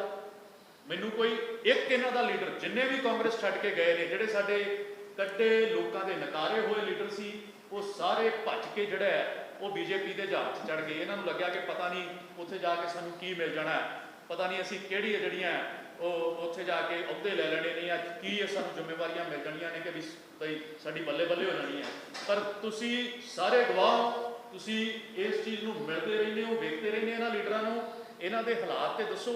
उत्थे इन्हां नूं बहण दी कोई कुर्सियां नहीं दिंदा, बीजेपी दे विच इन्हां नूं बहण नूं कोई कुर्सियां नहीं दिंदा, मंच ते दूर की गल छड्डो, इन्हां नूं कोई कुर्सियां नहीं दिंदा मीटिंगां दे विच बहण नूं। उत्थे कुर्सियां भी अपनी आप नाल चुक्की फिरदे ने कि शायद सानूं कोई बहण नूं दे दे। कहंदे भी ना इन्हां नूं इन्हां दा जो हाल हो गया भई, ना मैं सहुरिਆਂ ने रखी ना मैं पेकिਆਂ दी होई। गुरदास मान साहब का एक गाना बड़ा मशहूर, इन्हां दे वो हाल ने भी इत्थे जो गए रहे नहीं ते उत्थे इन्हां नूं कोई पुछदा नहीं। अंदर है फ्रस्ट्रेशन, वो फ्रस्ट्रेशन किद्दां कढ रहे ने? अटैक कित्ते हुंदा राजा वड़िंग ते। बई क्यों एक आम घर दा मुंडा पंजाब कांग्रेस दा प्रधान बन गया, एक आम घर दा मुंडा जिहड़ा हर गली मुहल्ले पंजाब के हर जिले च हर विधान सभा च हर ब्लाक च हर पिंड च हर शहर के विच जिहड़ा आप घूम के कांग्रेस नूं मजबूत कर रहा, इस करके तुसीं उहदे पिछे पै गए हो। एक बहुत वड्डा एक एजेंडा जिहड़ा भाजपा ने जिहड़ा वो लीकिया होया, वो टारगेट राजा वड़िंग होणां नूं कर रहे हैं। पर पंजाब कांग्रेस राजा वड़िंग साहब की रहनुमाई च बहुत वधिया तरीके दे नाल जिहड़ा काम कर रही है। ਰਿਜ਼ਲਟ ਵੀ ਅਸੀਂ ਬੀਤੇ ਦੇ ਵਿੱਚ ਸਾਨੂੰ ਵੇਖਣ ਨੂੰ ਮਿਲੇ। ਯਾਤਰਾ ਬਹੁਤ ਸਾਡੀ ਸਫਲ ਰਹੀ। ਜਲੰਧਰ ਇਲੈਕਸ਼ਨ ਬੜੇ ਜ਼ਬਰਦਸਤ ਤਰੀਕੇ ਨਾਲ ਲੜੀ ਗਈ, ਪਰ ਜਿਸ ਤਰੀਕੇ ਨਾਲ ਜਿਹੜੇ ਆਮ ਆਦਮੀ ਪਾਰਟੀ ਨੇ ਸਰਕਾਰ ਦੇ ਤੰਤਰ ਨੂੰ ਉੱਥੇ ਵਰਤਿਆ, ਜਿਸ ਤਰੀਕੇ ਦੇ ਨਾਲ ਦੁਰਵਰਤੋਂ ਹੋਈ ਹੈ, ਵਰਤਿਆ ਨਹੀਂ ਦੁਰਵਰਤੋਂ ਹੋਈ ਹੈ ਸਰਕਾਰੀ ਤੰਤਰ ਦੀ, ਉਹ ਵੀ ਸਾਡੇ ਸਾਰਿਆਂ ਦੇ ਸਾਹਮਣੇ ਸੀ। ਸੋ ਪੰਜਾਬ ਕਾਂਗਰਸ ਜਿਹੜੀ ਹੈ ਉਹ ਮਜ਼ਬੂਤੀ ਨਾਲ ਕੰਮ ਕਰ ਰਹੀ ਹੈ, ਅਮਰਿੰਦਰ ਸਿੰਘ ਰਾਜਾ ਵੜਿੰਗ ਉਹਨਾਂ ਦੀ ਅਗਵਾਈ ਦੇ ਵਿੱਚ ਕਰਦੀ ਰਹੇਗੀ। ਔਰ ਜਿੱਥੋਂ ਤੱਕ ਸਵਾਲ ਹੈ ਇਹ ਸੰਦੀਪ ਜਾਖੜ ਵਰਗਿਆਂ ਦਾ, ਮੇਰੇ ਖਿਆਲ ਨਾਲ ਜੇ ਥੋੜੀ ਬਹੁਤੀ ਨੈਤਿਕਤਾ ਹੋਵੇ ਤਾਂ ਸੰਦੀਪ ਜਾਖੜ ਉਹਨਾਂ ਨੂੰ ਖੁਦ ਹੀ ਲਾਂਭੇ ਹੋ ਜਾਣਾ ਚਾਹੀਦਾ ਹੈ। ਐਵੇਂ ਪਹਿਲਾਂ ਪੂਰਾ ਪਰਿਵਾਰ ਲਾਲਚ ਬਸ ਜਿਹੜਾ ਕਾਂਗਰਸ ਦੇ ਕੋਲ ਰਿਹਾ, ਜਦੋਂ ਤੱਕ ਅਹੁਦਿਆਂ ਨਾਲ ਨਵਾਜਦੇ ਰਹੇ ਉਦੋਂ ਤੱਕ ਇਹ ਬਹੁਤ ਕਾਂਗਰਸ ਬੜੀ ਚੰਗੀ ਸੀ। ਜਿੱਦਣ ਅਹੁਦਿਆਂ ਤੋਂ ਲਾਂਭੇ ਕਰ ਦਿੱਤੇ ਤੇ ਉਦੋਂ ਹੀ ਕਾਂਗਰਸ ਜਿਹੜੀ ਹੈ ਖਰਾਬ ਲੱਗਣ ਲੱਗ ਗਈ। ਸੋ ਸੰਦੀਪ ਜਾਖੜ ਨੂੰ ਵੀ ਹੁਣ ਦੋਹਰੇ ਮਾਪਦੰਡ ਨਹੀਂ ਬਣਾਉਣੇ ਚਾਹੀਦੇ। ਮੇਰੇ ਖਿਆਲ ਨਾਲ ਉਹਨੂੰ ਵੀ ਇਹ ਫੈਸਲਾ ਲੈ ਲੈਣਾ ਚਾਹੀਦਾ ਕਿ ਮੈਂ ਇਹ ਆਪਣਾ ਅਹੁਦਾ ਛੱਡ ਕੇ ਲਾਂਭੇ ਹੋ ਜਾ। ਔਰ ਬਾਜਵਾ ਸਾਹਿਬ ਨੂੰ, ਫਤਿਹ ਬਾਜਵਾ ਜੀ ਨੂੰ ਮੇਰੀ ਇੱਕ ਵਿਸ਼ੇਸ਼ ਬੇਨਤੀ ਹੈ, ਭਾਈ ਤੁਹਾਨੂੰ ਵੀ ਬਹੁਤ ਕੁਛ ਦਿੱਤਾ, ਬਹੁਤ ਕੁਛ ਦਿੱਤਾ ਹੈ ਪਾਰਟੀ ਨੇ, ਪਰ ਤੁਹਾਡਾ ਵੀ ਮੈਨੂੰ ਲੱਗਦਾ ਹੈ ਕਿ ਅਜੇ ਤੱਕ ਜਿਹੜਾ ਢਿੱਡ ਨਹੀਂ ਸੀ ਭਰਿਆ ਕਿ ਤੁਸੀਂ ਅਹੁਦੇ ਵੀ ਹੰਢਾ ਲਏ, ਤੁਸੀਂ ਸਰਕਾਰ ਵੀ ਹੰਢਾ ਲਈ ਤੇ ਫਿਰ ਤੁਸੀਂ ਭੱਜ ਕੇ ਬੀਜੇਪੀ ਦੇ ਗੱਡੀ ਵੀ ਚੜ੍ਹ ਗਏ ਤੇ ਲੱਭਾ ਉੱਥੋਂ ਵੀ ਕੱਖ ਨਹੀਂ। ਹੋ ਸਕਦਾ ਹੈ ਕਿ ਇਹ ਵੀ ਕਿਤੇ ਲੱਭਦੇ ਹੋਣ ਕਿ ਵੀ ਸ਼ਾਇਦ ਮੈਂ ਕੋਈ ਗੱਲ-ਗੁੱਲ ਕਰਾਂ ਤੇ ਮੇਰੇ ਨਾਲ ਕੋਈ ਚਰਚਾ ਹੋ ਛੜੇ ਤਾਂ ਮੈਂ ਵੀ ਵਾਪਸੀ ਕਰਾਂ, ਪਰ ਅਸੀਂ ਕਲੀਅਰ ਕਰ ਦੇਣਾ ਚਾਹੁੰਦੇ ਹਾਂ। ਪ੍ਰਧਾਨ ਜੀ ਨੇ ਬਹੁਤ ਵਾਰੀ ਇਹ ਆਪਣੇ ਬਿਆਨਾਂ ਦੇ ਵਿੱਚ ਵੀ ਕਲੀਅਰ ਕੀਤਾ ਹੈ ਕਿ ਜਿੰਨੇ ਇਹ ਭੱਜੇ ਨੇ ਇਹਨਾਂ ਕਿਸੇ ਦੀ ਵਾਪਸੀ ਨਹੀਂ ਹੋਏਗੀ, ਕਿਸੇ ਵੀ ਇੱਕ ਵੀ ਲੀਡਰ ਦੀ ਵਾਪਸੀ ਨਹੀਂ ਹੋਏਗੀ। ਸੋ ਇਹ ਉੱਥੇ ਬੇਚੈਨ ਨੇ, ਮਾਨਸਿਕ ਰੂਪ ਦੇ ਵਿੱਚ ਪਰੇਸ਼ਾਨ ਨੇ, ਇਸ ਕਰਕੇ ਜਿਹੜਾ ਬਾਰ-ਬਾਰ ਜਿਹੜੀ ਇਹ ਟਿੱਪਣੀ ਕਾਂਗਰਸ ਦੇ ਲੀਡਰਾਂ ਦੇ ਉੱਤੇ ਕਰ ਰਹੇ ਨੇ। ਸੋ ਮੈਂ ਹੁਣ ਰਿਕੁਐਸਟ ਕਰੂੰਗਾ ਸਾਡੇ ਸਪੋਕਸਪਰਸਨ ਅਰਸ਼ ਕੜਿਆਲ ਜੀ ਨੂੰ ਕਿ ਉਹ ਵੀ ਆਪਣੀ ਇਸ ਜਿਹੜੀ ਗੱਲ ਨੂੰ ਕੰਕਲੂਡ ਕਰਨ ਕਰਕੇ ਰੱਖਣ। Thank you. ਸੰਦੀਪ ਜਾਖੜ ਸਾਹਿਬ ਦੀ ਆਈਡੈਂਟੀਟੀ ਕੀ ਹੈ, ਇਹ ਸਭ ਨੂੰ ਸਮਝਣ ਦੀ ਲੋੜ ਹੈ। ਕਾਂਗਰਸ ਪਾਰਟੀ ਦੇ ਐਮਐਲਏ, ਇਹ ਸੰਦੀਪ ਜਾਖੜ ਸਾਹਿਬ ਦੀ ਆਈਡੈਂਟੀਟੀ ਹੈ। ਕਾਂਗਰਸ ਪਾਰਟੀ ਕਰਕੇ ਉਹ ਜਿੱਤੇ, ਲੈਜਿਸਲੇਟਿਵ ਅਸੈਂਬਲੀ ਦੇ ਵਿੱਚ ਸੀਟ ਮਿਲੀ, ਕਾਂਗਰਸ ਪਾਰਟੀ ਦੇ ਸਿੰਬਲ ਤੇ ਉਹਨਾਂ ਨੂੰ ਵੋਟਾਂ ਮਿਲੀਆਂ ਤੇ ਉਹੀ ਕਾਂਗਰਸ ਪਾਰਟੀ ਦੇ ਮੁਖੀ ਦੇ ਖਿਲਾਫ, ਉਹੀ ਕਾਂਗਰਸ ਪਾਰਟੀ ਦੇ ਖਿਲਾਫ ਜੋ ਤੁਸੀਂ ਬੋਲਦੇ ਹੋ, ਇਹ ਤੁਹਾਡੇ ਬਾਰੇ ਬੜੀਆਂ ਗੱਲਾਂ ਦੱਸਦਾ ਹੈ ਤੇ ਤੁਹਾਡੇ ਦੋਹਰੇ ਮਾਪਦੰਡ ਦਿਖਾਉਂਦਾ ਹੈ। ਤੁਸੀਂ ਦੋ ਦਾਅਵੇ ਕੀਤੇ ਕੰਪਰੋਮਾਈਜ਼ ਦੇ, ਕੰਪਰੋਮਾਈਜ਼ ਜੇ ਹੁੰਦੇ ਤਾਂ ਪਰਚਾ ਰਾਜਾ ਵੜਿੰਗ ਸਾਹਿਬ ਤੇ ਨਾ ਹੁੰਦਾ। ਆਈਟੀ ਐਕਟ ਦਾ ਜੋ ਸਰਕਾਰ ਨੇ ਕਰਵਾਇਆ ਸੀਗਾ, ਕਿਉਂਕਿ ਰਾਜਾ ਵੜਿੰਗ ਸਾਹਿਬ ਨੇ ਆਵਾਜ਼ ਬੁਲੰਦ ਕੀਤੀ ਤੇ ਹਮੇਸ਼ਾ ਕਰਦੇ ਆਏ ਹੈ। ਦੂਜੀ ਗੱਲ ਇਹ ਹੈ ਕਿ ਇਹਨਾਂ ਨੇ ਗੱਲ ਕੀਤੀ ਵੀ ਕਾਂਗਰਸ ਪਾਰਟੀ ਆਮ ਆਦਮੀ ਪਾਰਟੀ ਦੀ ਆਲੋਚਨਾ ਨਹੀਂ ਕਰ ਰਹੀ ਹੈ। ਕਾਂਗਰਸ ਪਾਰਟੀ ਦੇ ਇੱਕ ਸੱਦੇ ਤੇ ਅਜੀਤ ਦੇ ਆਡੀਟੋਰੀਅਮ ਦੇ ਵਿੱਚ ਪੰਜਾਬ ਦੀਆਂ ਪੋਲੀਟੀਕਲ ਪਾਰਟੀ ਸਾਰੀਆਂ ਆਈਆਂ, ਸਾਰੇ ਮੀਡੀਆ ਇੰਸਟੀਟਿਊਸ਼ਨਸ ਆਏ, ਆਊਟਲੈਟਸ ਆਏ, ਇੱਕ ਬੁਲੰਦ ਆਵਾਜ਼ ਦੇ ਵਿੱਚ ਆਮ ਆਦਮੀ ਪਾਰਟੀ ਦੀ ਧੱਕੇਸ਼ਾਹੀ ਨੂੰ, ਆਮ ਟਵਿਸਟਿੰਗ ਮੀਡੀਆ ਦੀ ਨੂੰ ਕੰਡੈਮ ਕੀਤਾ। ਉਹ 1000 ਜਰਨਲਿਸਟ ਜਿਨ੍ਹਾਂ ਨੇ ਮੈਮੋਰੈਂਡਮ ਦਿੱਤਾ ਸੀ ਗਵਰਨਰ ਸਾਹਿਬ ਨੂੰ ਆਮ ਆਦਮੀ ਪਾਰਟੀ ਦੀ ਧੱਕੇਸ਼ਾਹੀ ਦੇ ਖਿਲਾਫ, ਉਹਨਾਂ ਨਾਲ ਖੜੇ। ਜਿਹੜਾ ਉਹਨਾਂ ਨੇ ਅਜੀਤ ਨਾਲ ਕੀਤਾ, ਹਮਦਰਦ ਸਾਹਿਬ ਨਾਲ ਕੀਤਾ, ਉਹਦੇ ਨਾਲ ਖੜੇ ਤੇ ਪੂਰੇ ਪੰਜਾਬ ਦੇ ਨਾਲ ਖੜੇ, ਆਮ ਆਦਮੀ ਪਾਰਟੀ ਦੇ ਖਿਲਾਫ ਖੜੇ। ਸੋ ਇੱਥੋਂ ਪਤਾ ਲੱਗਦਾ ਹੈ ਕਿ ਜੇ ਕੋਈ ਗਲਤ ਕਹਿ ਰਿਹਾ ਹੈ ਤੇ ਉਹ ਸੰਦੀਪ ਜਾਖੜ ਸਾਹਿਬ ਨੇ, ਤੇ ਜੇ ਕੰਪਰੋਮਾਈਜ਼ ਦੀ ਗੱਲਾਂ ਕਰਦੇ ਆ ਇਹ ਰਾਜਾ ਵੜਿੰਗ ਸਾਹਿਬ ਸ਼ੁਰੂ ਤੋਂ ਕਾਂਗਰਸ ਪਾਰਟੀ ਦੇ ਨਾਲ ਸੀ, ਹੈਗੇ ਹੈ ਤੇ ਰਹਿਣਗੇ। ਕੰਪਰੋਮਾਈਜ਼ ਕੌਣ ਹੈ ਜਾਖੜ ਸਾਹਿਬ, ਇਹ ਤੁਹਾਨੂੰ ਮੈਂ ਦੱਸਦਾ। ਕੰਪਰੋਮਾਈਜ਼ਡ ਉਹ ਲੀਡਰਸ ਨੇ ਜੋ ਪੋਲਿਟਿਕਸ ਆਫ ਕਨਵੀਨੀਅੰਸ ਕਰਦੇ ਹੈ। ਜਦੋਂ ਸਰਕਾਰ ਹੁੰਦੀ ਹੈ ਕਾਂਗਰਸ ਪਾਰਟੀ ਦੇ ਵਿੱਚ ਰਹਿੰਦੇ ਹੈ ਤੇ ਜਦੋਂ ਆਪੋਜੀਸ਼ਨ ਆ ਜਾਂਦੀ ਹੈ ਤੇ ਦੂਜੀ ਪਾਰਟੀ ਦੇ ਵਿੱਚ ਚਲੇ ਜਾਂਦੇ ਹੈ। ਕਿਸੇ ਇੱਥੋਂ ਤੱਕ ਨਹੀਂ, ਜਿਨ੍ਹਾਂ ਦੇ ਪਰਿਵਾਰ ਨੂੰ ਅਹੁਦਿਆਂ ਨਾਲ ਨਵਾਜ਼ਿਆ ਗਿਆ ਹੋਵੇ, ਜਿਨ੍ਹਾਂ ਦੇ ਪਰਿਵਾਰ ਨੂੰ ਟਿਕਟਾਂ ਦਿੱਤੀਆਂ ਗਈਆਂ ਹੋਣ, ਜਿਨ੍ਹਾਂ ਦੇ ਜਿਹੜੇ ਲੀਡਰਸ ਨੂੰ ਹਾਰਨ ਦੇ ਵਾਰ-ਵਾਰ ਹਾਰਨ ਦੇ ਬਾਵਜੂਦ ਟਿਕਟਾਂ ਮਿਲੀਆਂ ਹੋਣ, ਪ੍ਰਧਾਨੀਆਂ ਮਿਲੀਆਂ ਹੋਣ, ਜੇ ਉਹ ਲੀਡਰ ਫਿਰ ਵੀ ਕਾਂਗਰਸ ਪਾਰਟੀ ਨੂੰ ਛੱਡ ਕੇ ਜਦੋਂ ਆਪੋਜੀਸ਼ਨ 'ਚ ਆ ਜੇ ਤੇ ਬੀਜੇਪੀ ਜਸਟ ਬਿਕੋਜ਼ ਉਹ ਸੈਂਟਰ ਦੇ ਵਿੱਚ ਹੈ ਉਹ 'ਚ ਚਲੇ ਜਾਵੇ, ਉਹ ਕੰਪਰੋਮਾਈਜ਼ ਹੋ ਸਕਦੇ ਆ, ਉਹ ਪੋਲਿਟਿਕਸ ਆਫ ਕਨਵੀਨੀਅੰਸ ਕਰਦੇ ਆ। ਤੇ ਮੈਂ ਇੱਕ ਹੋਰ ਗੱਲ ਦੱਸਾਂ, ਇੱਥੇ ਦੋਹਰੇ ਮਾਪਦੰਡ ਕਿਹਦੇ, ਇਹ ਵੀ ਆਪਾਂ ਨੂੰ ਦੇਖ ਲੈਣਾ ਚਾਹੀਦਾ ਤੇ ਸਮਝ ਲੈਣਾ ਚਾਹੀਦਾ ਹੈ। ਜਿਹੜੇ ਲੀਡਰਾਂ ਨੇ ਪਹਿਲਾਂ ਬੀਜੇਪੀ ਦੀ ਨਿੰਦਾ ਕੀਤੀ, ਕੰਡੈਮ ਕੀਤਾ, ਤੁਹਾਡੇ ਕਰਕੇ 700 ਕਿਸਾਨ ਸ਼ਹੀਦ ਹੋਏ, 1 ਸਾਲ ਖਰਾਬ ਕੀਤਾ, ਰਾਫੇਲ ਦਾ ਇਸ਼ੂ ਚੱਕਿਆ, ਲੋਕਤੰਤਰ ਦਾ ਘਾਣ ਕਰਨ ਦਾ ਇਸ਼ੂ ਚੱਕਿਆ ਤੇ ਉਦੋਂ ਬਾਅਦ ਉਹੀ ਬੀਜੇਪੀ ਦੇ ਵਿੱਚ ਜਾ ਕੇ ਸ਼ਾਮਿਲ ਹੋ ਗਏ। ਇੱਥੋਂ ਪਤਾ ਲੱਗਦਾ ਪੋਲਿਟਿਕਸ ਆਫ ਕਨਵੀਨੀਅੰਸ ਕੌਣ ਕਰਦਾ ਹੈ, ਕੰਪਰੋਮਾਈਜ਼ ਕੌਣ ਹੈ ਤੇ ਦੋਹਰੇ ਮਾਪਦੰਡ ਕਿਹਦੇ ਹੈ। ਮੈਂ ਤਾਂ ਇੰਨੀ ਗੱਲ ਕਹੂੰਗਾ ਜਾਖੜ ਸਾਹਿਬ, ਸੰਦੀਪ ਜਾਖੜ ਸਾਹਿਬ, ਕਿ ਤੁਸੀਂ ਜਸਟ ਬਿਕੋਜ਼ ਹੈਡਲਾਈਨਸ ਦੇ ਵਿੱਚ ਆਉਣਾ ਚਾਹੁੰਦੇ ਸੀਗੇ, ਸਪੌਟਲਾਈਟ ਦੇ ਵਿੱਚ ਆਉਣਾ ਚਾਹੁੰਦੇ ਸੀਗੇ, ਤੁਸੀਂ ਇਹ ਜੇ ਬਿਆਨਾਤ ਤਾਂ ਜਾਰੀ ਕਰਤੇ, ਲੇਕਿਨ ਜੇ ਬਿਆਨਾਤ ਦੇਣੀ ਹੈ ਤਾਂ ਦੇਸ਼ ਦੇ ਹਿੱਤ ਦੇ ਵਿੱਚ ਦਿਓ, ਤਾਂ ਜਿਹੜੇ ਰੈਸਲਰਸ ਹੈ ਉਹਨਾਂ ਦੇ ਲਈ ਖੜੋ, ਜਿਹੜੇ ਮਿਹਨਤਾਂ ਮੁਸ਼ੱਕਤਾਂ ਕਰਕੇ ਦੇਸ਼ ਲਈ ਮੈਡਲ ਲੈ ਕੇ ਆਏ। ਉਹੀ ਸੀਨੀਅਰ ਬੀਜੇਪੀ ਦੀ ਲੀਡਰਸ਼ਿਪ ਜਿਹੜੀ ਲੰਚ ਤੇ ਬੁਲਾਉਂਦੀ ਸੀ, ਖਾਣਾ ਖਾਂਦੀ ਸੀ, ਫੋਟੋਆਂ ਪਾਉਂਦੀ ਸੀ, ਟਵੀਟ ਕਰਦੀ ਸੀ ਉਹਨਾਂ ਨਾਲ, ਜਿੱਦਣ ਇਨੋਗ੍ਰੇਸ਼ਨ ਹੋਈ ਪਾਰਲੀਮੈਂਟ ਬਿਲਡਿੰਗ ਤੇ ਉਹਨਾਂ ਨੂੰ ਘੜੀਸਿਆ ਗਿਆ ਤੇ ਤੁਸੀਂ ਉਹਨਾਂ ਲਈ ਕੁਝ ਕਿਹਾ ਨਹੀਂ। ਤੇ ਨਾ ਹੀ ਸੁਨੀਲ ਜਾਖੜ ਸਾਹਿਬ ਨੇ ਕਿਹਾ। ਸੁਨੀਲ ਜਾਖੜ ਸਾਹਿਬ ਸਿਰਫ ਕਹਿਣ ਨਾਲ ਨਹੀਂ ਬਣਦਾ, ਪਾਰਟੀ ਚੋਂ ਉਧਰੋਂ ਵੀ ਅਸਤੀਫਾ ਦਿਓ ਵੀ ਬੀਜੇਪੀ ਦੀ ਲੀਡਰਸ਼ਿਪ ਜਿਹੜਾ ਫੈਡਰੇਸ਼ਨ ਦਾ ਪ੍ਰਧਾਨ ਹੈ ਉਹਦੇ ਖਿਲਾਫ ਕਰਦੀ ਕਿਉਂ ਨਹੀਂ ਪਈ ਕੁਝ। 2 ਪਰਚੇ ਹੋਣ ਦੇ ਬਾਵਜੂਦ ਬੰਦਾ ਅਰੈਸਟ ਨਾ ਹੋਵੇ, ਬੰਦਾ ਅਹੁਦੇ ਤੋਂ ਨਾ ਉਤਾਰਿਆ ਜਾਵੇ, ਇਹ ਚੀਜ਼ ਮੈਂ ਆਪਦੇ ਲੀਗਲ ਕਰੀਅਰ ਦੇ ਵਿੱਚ ਕਦੇ ਨਹੀਂ ਦੇਖੀ। ਤੇ ਦੂਜੀ ਗੱਲ ਇਹ ਹੈ, ਜਿਹੜੇ 2 ਪਰਚੇ ਹੋਇਆ ਉਹਦੇ ਵਿੱਚ 10 ਮੋਲੈਸਟੇਸ਼ਨ ਕੇਸਿਸ ਦਾ ਵੀ ਰੈਫਰੈਂਸ ਹੈ, ਵੇਰਵਾ ਹੈ। ਉਹਦੇ ਬਾਵਜੂਦ ਜੇ ਉਹਨਾਂ ਨੂੰ ਨਹੀਂ ਲਾਂਭੇ ਕੀਤਾ ਜਾ ਰਿਹਾ ਤੇ ਮੈਨੂੰ ਲੱਗਦਾ ਸੁਨੀਲ ਜਾਖੜ ਸਾਹਿਬ ਨੂੰ ਆਪਦੀ ਲੀਡਰਸ਼ਿਪ ਨੂੰ ਕੰਡੈਮ ਕਰਕੇ ਅਸਤੀਫਾ ਦੇ ਦੇਣਾ ਚਾਹੀਦਾ ਸੁਨੀਲ ਜਾਖੜ ਸਾਹਿਬ ਨੂੰ। ਤੇ ਐਤਕੀ ਜੋ ਅਸੂਲਾਂ ਦੀ, ਪ੍ਰਿੰਸੀਪਲਸ ਦੀ ਜਿਹੜੇ ਗੱਲ ਕਰਦੇ ਆ, ਅਸੂਲ ਤੇ ਪ੍ਰਿੰਸੀਪਲਸ ਦਿਖਾਉਣ, ਕਿਉਂਕਿ action speak louder then words. Sunil Jakhar ਸਾਹਿਬ ਤੁਸੀਂ ਅਸਤੀਫਾ ਦਿਓ ਬੀਜੇਪੀ ਦੇ ਵਿੱਚੋਂ, ਕਿਉਂਕਿ ਰੈਸਲਰਸ ਦੇ ਨਾਲ ਨਹੀਂ ਖੜੇ। ਬੇਟੀ ਬਚਾਓ ਬੇਟੀ ਪੜਾਓ ਕਹਿਣਾ ਸੌਖਾ ਹੈ, ਇੰਪਲੀਮੈਂਟ ਕਰਨਾ ਔਖਾ ਹੈ, ਸੋ ਅਸਤੀਫਾ ਉਧਰੋਂ ਦਿਓ। ਸੰਦੀਪ ਜਾਖੜ ਸਾਹਿਬ, ਜੇ ਕਾਂਗਰਸ ਪਾਰਟੀ ਨਾਲ ਇੰਨੀ ਤਕਲੀਫ ਹੈ, ਕਾਂਗਰਸ ਪਾਰਟੀ ਦੇ ਮੁਖੀ ਨਾਲ ਇੰਨੀ ਤਕਲੀਫ ਹੈ, ਤੇ ਪਾਰਟੀ ਚੋਂ ਅਸਤੀਫਾ ਦੇ ਕੇ ਰਿਜ਼ਾਈਨ ਕਰਕੇ ਬਾਈ ਇਲੈਕਸ਼ਨ ਲੜੋ ਤੇ ਜਿੱਤ ਕੇ ਦਿਖਾਓ। ਸੋ ਇੱਕ ਲਾਸਟ ਦੇ ਉੱਤੇ ਜਿਹੜੇ ਬਹੁਤ ਇੰਪੋਰਟੈਂਟ ਇਸ਼ੂ ਨੇ ਪੰਜਾਬ ਦੇ 2-3, ਉਹਨਾਂ ਦੇ ਉੱਤੇ ਵੀ ਤੁਹਾਡੇ ਨਾਲ ਚਰਚਾ ਕਰ ਲਈਏ। ਇੱਕ ਤੇ ਪੰਜਾਬ ਦਾ ਰੂਰਲ ਡਿਵੈਲਪਮੈਂਟ ਫੰਡ, ਉਹ ਰੁਕਿਆ ਗਿਆ। ਹਾਲਾਂਕਿ ਸਰਕਾਰ ਆਮ ਆਦਮੀ ਪਾਰਟੀ ਦੀ ਹੈ, ਪਰ ਸੂਬਾ ਸਾਡਾ ਸਾਰਿਆਂ ਦਾ। ਉਹਦੇ ਉੱਤੇ ਸੁਨੀਲ ਜਾਖੜ ਉਹਨਾਂ ਦੇ ਮੂੰਹ ਚੋਂ ਇੱਕ ਸ਼ਬਦ ਨਹੀਂ ਨਿਕਲਿਆ। ਮੰਡੀ ਫੀਸ ਦੀ ਕਟੌਤੀ ਹੋਈ, ਉਹਦੇ ਲਈ ਸੁਨੀਲ ਜਾਖੜ ਉਹਨਾਂ ਦੇ ਮੂੰਹ ਚੋਂ ਜਾਂ ਫਤਿਹ ਜੰਗ ਬਾਜਵਾ ਉਹਨਾਂ ਦੇ ਮੂੰਹ ਚੋਂ ਇੱਕ ਸ਼ਬਦ ਨਹੀਂ ਨਿਕਲਿਆ। ਜਿਹੜੀਆਂ ਸਾਡੀਆਂ ਦੇਸ਼ ਦੀਆਂ ਬੱਚੀਆਂ ਜੰਤਰ ਮੰਤਰ ਦੇ ਉੱਤੇ ਜਿਨ੍ਹਾਂ ਦੇ ਨਾਲ ਉੱਥੇ ਜਿਹੜਾ ਅਤਿਆਚਾਰ ਹੋ ਰਿਹਾ, ਉਹਦੇ ਲਈ ਸੁਨੀਲ ਜਾਖੜ ਜਾਂ ਫਤਿਹ ਬਾਜਵਾ ਉਹਨਾਂ ਦੇ ਮੂੰਹ ਚੋਂ ਇੱਕ ਸ਼ਬਦ ਨਹੀਂ ਨਿਕਲਿਆ। ਅੱਜ ਦੀ ਤਾਜ਼ਾ ਖਬਰ ਹੈ ਕਿ ਪੰਜਾਬ ਦੀ ਜਿਹੜੀ ਲੋਨ ਦੀ ਲਿਮਟ ਹੈ, ਸਰਕਾਰ ਜਿਹੜਾ ਲੋਨ ਲੈ ਸਕਦੀ ਹੈ ਕੇਂਦਰ ਸਰਕਾਰ ਤੋਂ, ਉਹ ਵੀ ਘਟਾ ਦਿੱਤੀ ਗਈ ਹੈ। ਉਹਦੇ ਲਈ ਇਹਨਾਂ ਦੇ ਮੂੰਹ ਚੋਂ ਇੱਕ ਵੀ ਸ਼ਬਦ ਨਹੀਂ ਨਿਕਲਿਆ। ਪੰਜਾਬ ਯੂਨੀਵਰਸਿਟੀ ਦੇ ਵਿੱਚੋਂ ਪੰਜਾਬੀ ਭਾਸ਼ਾ ਨੂੰ ਲਾਜ਼ਮੀ ਵਿਸ਼ੇ ਤੌਰ ਤੋਂ ਹਟਾ ਦਿੱਤਾ ਗਿਆ। ਹਾਲਾਂਕਿ ਉਹ ਫੈਸਲਾ ਸਾਰੀਆਂ ਜਿਹੜੀਆਂ ਸਟੂਡੈਂਟ ਐਸੋਸੀਏਸ਼ਨਸ ਜਾਂ ਕਾਂਗਰਸ ਪਾਰਟੀ ਜਾਂ ਹੋਰਨਾਂ ਪਾਰਟੀਆਂ ਦੇ ਦਬਾਅ ਤੋਂ ਬਾਅਦ ਵਾਪਸ ਲਿਆ ਗਿਆ, ਪਰ ਇਹਨਾਂ ਦੇ ਮੂੰਹ ਤੋਂ ਪੰਜਾਬੀ ਭਾਸ਼ਾ ਲਈ ਇੱਕ ਸ਼ਬਦ ਨਹੀਂ ਨਿਕਲਿਆ।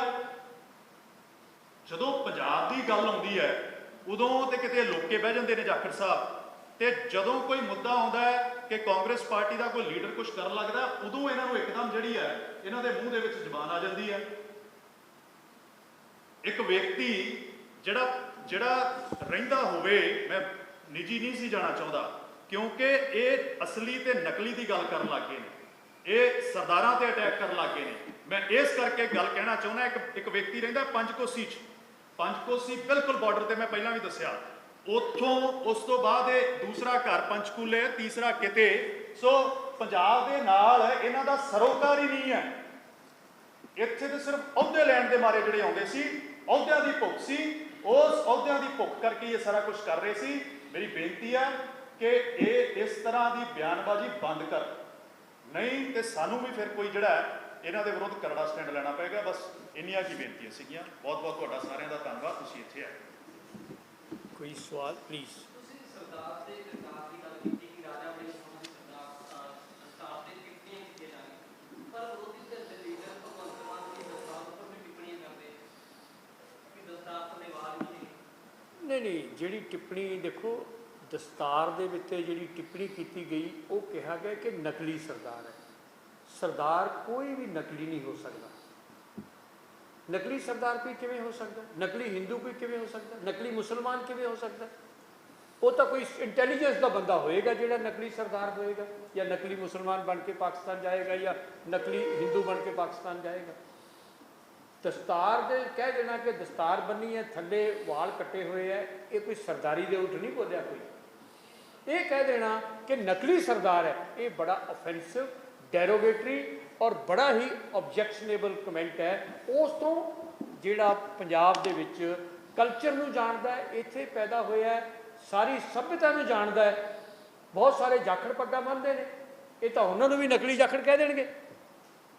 ਸੋ ਇਹ ਜਿਹੀਆਂ ਗੱਲਾਂ ਤੋਂ ਗੁਰੇਜ਼ ਕਰਨਾ ਚਾਹੀਦਾ। ਇਹ ਤੁਹਾਡਾ ਦਿਮਾਗੀ ਸੰਤੁਲਨ ਜਦੋਂ ਕਿਸੇ ਬੰਦੇ ਦਾ ਵਿਗੜ ਜਾਂਦਾ ਹੈ ਨਾ, ਉਦੋਂ ਇਸ ਤਰ੍ਹਾਂ ਦੀਆਂ ਗੱਲਾਂ ਕਰਦਾ ਉਹ, ਕਿਸੇ ਦੇ ਧਰਮ ਦੇ ਉੱਤੇ, ਪਹਿਰਾਵੇ ਦੇ ਉੱਤੇ ਉਹ ਅਟੈਕ ਕਰਦਾ। ਵਰਨਾ ਹਰ ਬੰਦੇ ਨੂੰ ਆਪਣੀ ਜਿਹੜੀ ਹੈ ਉਹ ਆਜ਼ਾਦੀ ਹੈ ਆਪਦਾ ਪਹਿਰਾਵਾ ਪਾਉਣ ਦੀ। ਸੋ ਭਗਵੰਤ ਮਾਨ ਵਾਲਾ ਕਮੈਂਟ ਤੇ ਰਾਜਾ ਵੜਿੰਗ ਜੀ ਦੇ ਕਹਿਣਾ ਕਿ ਨਕਲੀ ਸਰਦਾਰ ਹੈ, ਇਹਨਾਂ ਦੋਨਾਂ ਕਮੈਂਟਾਂ 'ਚ ਜ਼ਮੀਨ ਅਸਮਾਨ ਦਾ ਫਰਕ ਹੈ।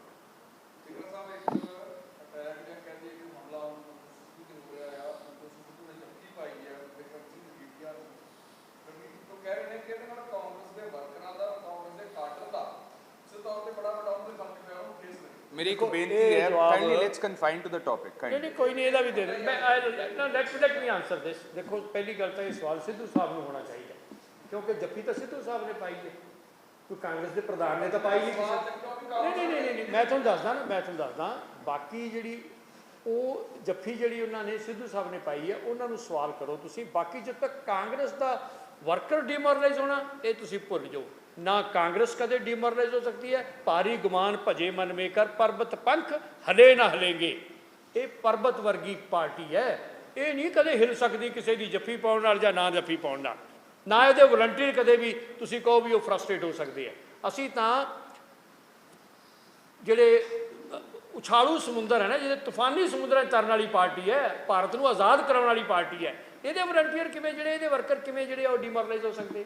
ਬਾਕੀ ਸਿੱਧੂ ਸਾਹਿਬ ਨੂੰ ਸਵਾਲ ਕਰਿਓ ਤੁਸੀਂ, you are free to do that. ਮੈਂ ਕਿੰਗਰਾ ਸਾਹਿਬ ਦੀ ਗੱਲ 'ਚ ਵਾਅਦਾ ਕਰਦਾ, ਥੋੜੀ ਇਜਾਜ਼ਤ ਹੋਵੇ। ਦੇਖੋ ਜਿੱਥੋਂ ਤੱਕ ਜੱਫੀ ਦੀ ਗੱਲ ਹੈ, ਇਸ਼ੂ ਜੱਫੀ ਦਾ ਨਹੀਂ ਹੈ, ਇਸ਼ੂ ਹੈਗਾ ਹੈ ਕੌਜ਼ ਦਾ। ਤੁਹਾਡੇ ਵਰਗੇ ਜਰਨਲਿਸਟ ਨੇ ਜਿਨ੍ਹਾਂ ਨੇ ਸਰਕਾਰ ਦੇ ਖਿਲਾਫ ਗਵਰਨਰ ਸਾਹਿਬ ਨੂੰ ਮੈਮੋਰੈਂਡਮ ਲਿਖਿਆ ਹੈ, ਜਿਹੜੇ ਹਮਦਰਦ ਸਾਹਿਬ ਨਾਲ ਧੱਕੇ ਹੋਏ ਹੈ, ਧੱਕੇਸ਼ਾਹੀਆਂ ਹੋਈਆਂ, ਆਰਮ ਟਵਿਸਟਿੰਗ ਹੋਈ ਹੈ, ਸਪਰੈਸ ਕਰਨ ਦੀ ਕੋਸ਼ਿਸ਼ ਹੋਈ ਹੈ, ਉਹਦੇ ਖਿਲਾਫ ਲੜਨ ਦਾ ਕਾਂਗਰਸ ਪਾਰਟੀ ਕਰਕੇ ਨਹੀਂ, ਕੌਜ਼ ਕਰਕੇ ਸਾਰੇ ਇਕੱਠੇ ਹੋਏ ਸੀਗੇ। ਤੇ ਜੇ ਆਮ ਆਦਮੀ ਪਾਰਟੀ ਨੂੰ ਦਿੱਕਤ ਹੈ ਤੇ ਆਮ ਆਦਮੀ ਪਾਰਟੀ ਕਿਉਂ ਦਿੱਲੀ ਆਰਡੀਨੈਂਸ ਤੇ ਸਮਰਥਨ ਮੰਗਦੀ ਹੈ? ਆਮ ਆਦਮੀ ਪਾਰਟੀ ਨਾ ਮੰਗੇ। ਤੇ ਜਿੱਥੋਂ ਤੱਕ ਫੋਟੋ ਦੀ ਗੱਲ ਹੈ, ਇੱਥੇ ਕੇਜਰੀਵਾਲ ਸਾਹਿਬ ਦੀ ਜੱਫੀ ਪਈ ਹੋਈ ਹੈ, ਹੱਥ ਨਾਲ ਹੱਥ ਖੜੇ ਕਰਕੇ। ਆ ਦੇਖ ਲਓ, ਇੱਥੇ 5 ਪੋਲੀਟੀਕਲ ਪਾਰਟੀਆਂ ਦੇ ਨੁਮਾਇੰਦਿਆਂ ਦੇ ਨਾਲ ਕੇਜਰੀਵਾਲ ਸਾਹਿਬ ਹੱਥ ਖੜੇ ਕਰਕੇ ਐ ਖੜੇ ਹੈ। ਇਹਦਾ ਮਤਲਬ ਹੈ ਅਲਾਇੰਸ ਪਾਰਟਨਰ ਬਣ ਗਏ, ਇਹਦਾ ਮਤਲਬ ਹੈ ਮੋਦੀ ਸਾਹਿਬ ਨਾਲ ਬੈਠੇ ਤਾਂ ਮੋਦੀ ਸਾਹਿਬ ਨਾਲ ਅਲਾਇੰਸ ਕਰਨਗੇ। ਸੋ ਇਸ਼ੂ ਕੌਜ਼ ਦਾ, ਇਸ਼ੂ ਜੱਫੀ ਦਾ ਨਹੀਂ ਹੈ। ਨਹੀਂ ਉੱਥੇ ਵੀ ਹੈ। ਨਹੀਂ ਛੋਟਾ ਜਿਹਾ ਕਾਈਂਡਲੀ ਦੇਖੋ ਗੱਲ ਤਾਂ ਇਸ ਤਰ੍ਹਾਂ ਹੈ। ਯੋਗੇਂਦਰ ਯਾਦਵ ਸਾਹਿਬ, ਪ੍ਰਸ਼ਾਂਤ ਭੂਸ਼ਣ ਸਾਹਿਬ ਨੇ ਬੋਲਣ ਦੀ ਕੋਸ਼ਿਸ਼ ਕੀਤੀ ਸੀ, ਆਪਨੇ ਬਾਹਰ ਦਾ ਰਸਤਾ ਦਿਖਾਤਾ ਸੀਗਾ। ਸਾਡੀ ਪਾਰਟੀ 'ਚ ਲੋਕਤੰਤਰ ਹੈ, freedom of speech and expression ਹੈ ਤੇ ਰਹੂਗਾ ਜੀ। ਦੂਜਾ ਦੇਖੋ ਤੁਸੀਂ ਜਿਹੜਾ ਹੈਗਾ ਇਹਨਾਂ ਦਾ ਆਪ ਦਾ ਵੀ ਤਾਂ ਹਾਲ ਦੇਖੋ ਨਾ ਤੁਸੀਂ। ਇਹ ਤਾਂ ਮਾਫੀ ਮੰਗਦੇ ਸੀ ਲਿਖ ਕੇ, ਜਿਹਨੂੰ ਸਾਰੇ ਪੋਸਟਰ ਲਵਾਤੇ ਸੀ ਸਾਰੇ ਪੰਜਾਬ 'ਚ, ਸਰਗਣਾ ਮਜੀਠੀਆ। ਮੁੜ ਕੇ ਚਿੱਠੀ ਲਿਖ ਕੇ ਮਾਫੀ, ਮੇਰੇ ਕੋਲ ਚਿੱਠੀ ਦੀ ਕਾਪੀ ਹੈਗੀ, ਤੁਹਾਨੂੰ ਭੇਜ ਦਿਆਂਗੇ, ਜਿੱਥੇ ਲਿਖ ਕੇ ਮਾਫੀ ਮੰਗੀ ਕਿ ਮੈਂ ਤਾਂ ਗਲਤ ਬੋਲ ਬੈਠਾ। ਸੋ ਇਹ ਪਰ ਜਿਹੜਾ ਜੱਫੀ ਦਾ ਸਵਾਲ ਹੈ ਤੁਸੀਂ ਸਿੱਧੂ ਸਾਹਿਬ ਨੂੰ ਪੁੱਛ ਲਓ, ਜੇ ਹੁਣ ਤੁਸੀਂ ਤਾਂ ਮਿਲਦੇ ਰਹਿੰਦੇ ਹੋਵੋਗੇ।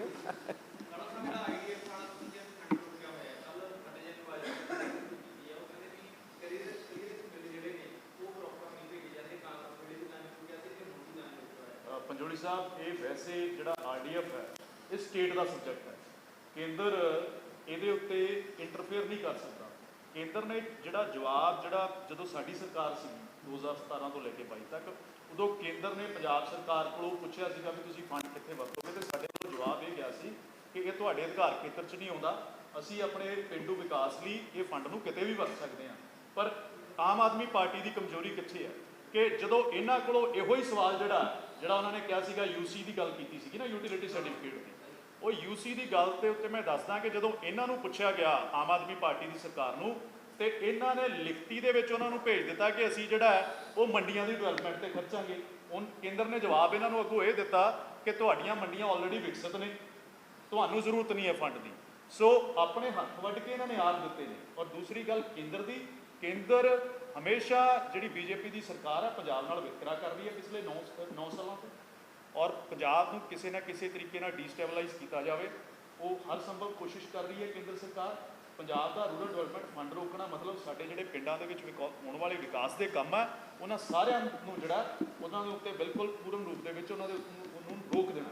ਸੋ ਬਾਜਵਾ ਸਾਹਿਬ ਨੂੰ ਅਗਲੀ ਵਾਰੀ ਮਿਲੋਗੇ ਤੇ ਜ਼ਰੂਰ ਪੁੱਛਿਓ ਵੀ ਤੁਸੀਂ ਕਦੋਂ ਮਾਰੋਗੇ ਹਾਂ ਦਾ ਨਾਰਾ, ਉਹ ਜਿਹੜੇ ਰੂਰਲ ਡਿਵੈਲਪਮੈਂਟ ਫੰਡ ਰਿਲੀਜ਼ ਕਰੋ।